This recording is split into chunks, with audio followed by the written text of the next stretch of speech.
आज हम डायबिटीज़ के ट्रीटमेंट में उपयोग में होने वाले इंसुलिन के बारे में चर्चा करेंगे। इंसुलिन के बारे में कई भ्रांतियाँ हमारे समाज में व्याप्त है, उसके बारे में आज हम डिस्कस करने वाले हैं। सबसे पहली भ्रांति तो ये है कि एक बार अगर इंसुलिन स्टार्ट हो जाता है, शुरू हो जाता है, तो उसके बाद वो हमेशा परमानेंटली रहता है। दोस्तों, ये जो बात है इंसुलिन की आदत पड़ने वाली बात, वो सबसे बड़ी भ्रांति एक हमारे समाज में, हमारे आम लोगों में व्याप्त है। इंसुलिन एक आवश्यक मेडिसिन है जो हमारी बीटा सेल्स जो पेनक्रियाज में इंसुलिन नहीं बना पाती है, उसकी वजह से हमारी जो डायबिटीज़ डेवलप होती है, उसके ट्रीटमेंट के लिए हम इसको इंसुलिन का यूज़ करते हैं। मुख्यतः डायबिटीज़ दो प्रकार की होती है, टाइप 1 तथा टाइप 2। उसके अलावा भी कुछ अन्य प्रकार डायबिटीज़ के उपलब्ध होते हैं।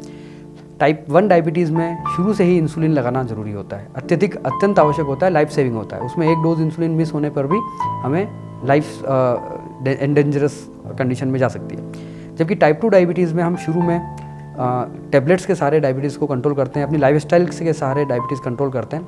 बट धीरे धीरे हमारी बीटा सेल्स जो होती है, वो पेनक्रियाज की बीटा सेल्स की कार्य क्षमता घटते जाती है। उसके बाद हम इंसुलिन का उपयोग करना शुरू होता है।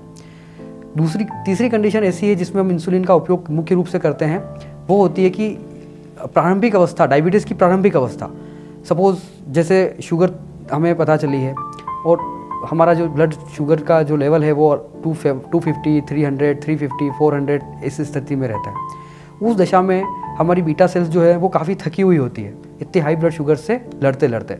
और साथ ही इस अवस्था में जब हम टेबलेट्स यूज़ करते हैं तो वो टेबलेट्स अपना इफेक्ट उतना अच्छे से नहीं दे पाती हैं।